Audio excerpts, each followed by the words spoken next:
Quickly, I'm going to go ahead and bring up our next guest. This is Mr. Dave Stinton.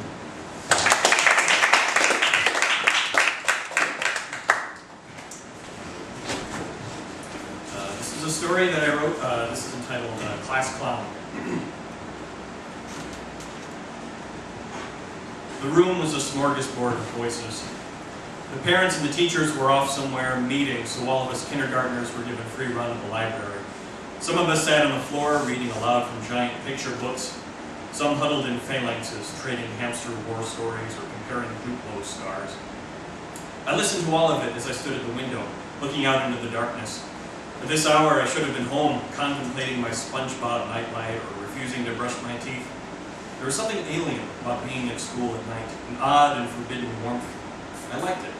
It was no trip to Six Flags, but it was a reprieve. I heard her voice behind me. "Hello, Logan." I turned and there was Emma. God help me, my heart still jumped a bit when I saw her. She was wearing that ladybug barrette I'd given her. Next to her was Zachary, chewing thoughtfully on his thumb.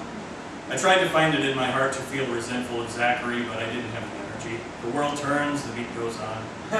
"Emma," I said, "you're looking well?" "Hello, Zachary." Zachary said, "Hey, Logan. I was just going to see if I could score some bug juice. Want some bug juice?"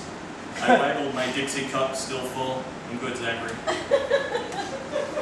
"All right, I'll be right back." And he was gone. Emma and I locked eyes for a moment. Then I turned to look out at the playground, which was shrouded in darkness. The fluorescent lights bathed us in pale luminescence, and our reflections looked like giant ghosts standing near the jungle gym. "The library is sultry at night, isn't it?" I asked. "What happened to you?" she said. I sighed. She continued, "You really hurt Rodney's feelings yesterday." Rodney was the new kid, the deaf kid. I'd done a spot-on imitation of him, his overzealous but inaccurate enunciation, his nasally voice. I'd been developing my repertoire of impersonations, and this was probably my best one to date. Lots of great response from the other kids. "Comedy hurts people's feelings," I told her. "It's the nature of the beast.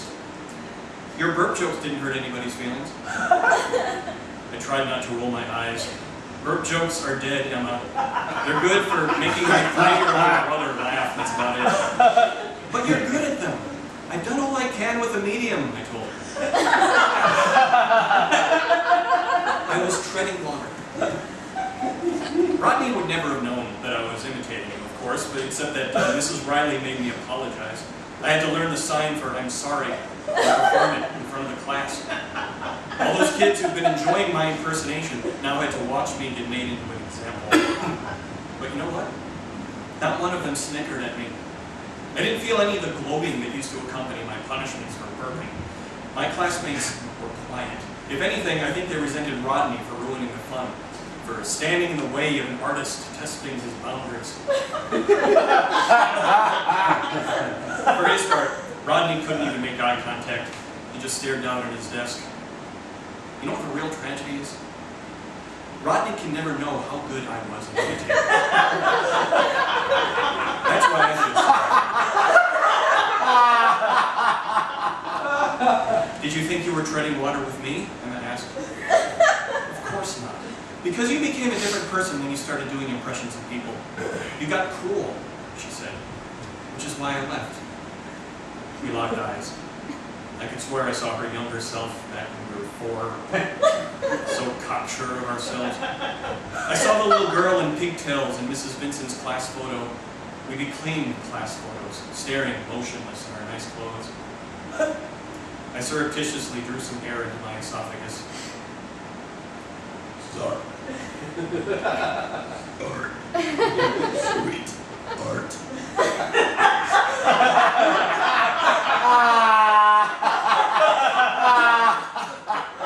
She burst out laughing, had to bring her sleeve up to her nose. When she looked up, her face was bright red. I looked into my drink. Zachary returned, bearing a Salerno butter cookie on each finger of his left hand. His right hand held out a cup of fruit punch. Emma smiled suddenly, startlingly at him as she took it. He tugged at her hair. "What are you two talking about?" he asked. "Nothing," Emma replied. "We were talking about Rodney," I said. "Oh, right," said Zachary. He nodded nicely. Zachary did everything nicely. I'd have loved to do a devastating impersonation of him, but what the hell was there to impersonate? Such a bland, straightforward, nice voice. Mr. Richardson has those dropped R's. Eddie had that lateral lisp. Mrs. Warren had her gravelly smoker's voice. I was discovering a challenge of being a successful mimic. In order for you to imitate something, something had to be there. "Well, we're going to make the rounds," said Zachary. "There's a new jigsaw puzzle everyone's talking about over by the beanbag chairs. Want to come along?" "No, I'm all right," I said. "Thanks, though." "It was good to see you," Emma said. I nodded back at her. I watched them leave. "Oh, good luck, you two," I thought. I drained my drink and crumpled my Dixie cup. Off in the distance, Zachary began gnawing at his thumb again. There was something singular to it, like a dog worrying a bone. I tried the motion a few times myself. Yeah, there was something kind of funny to that.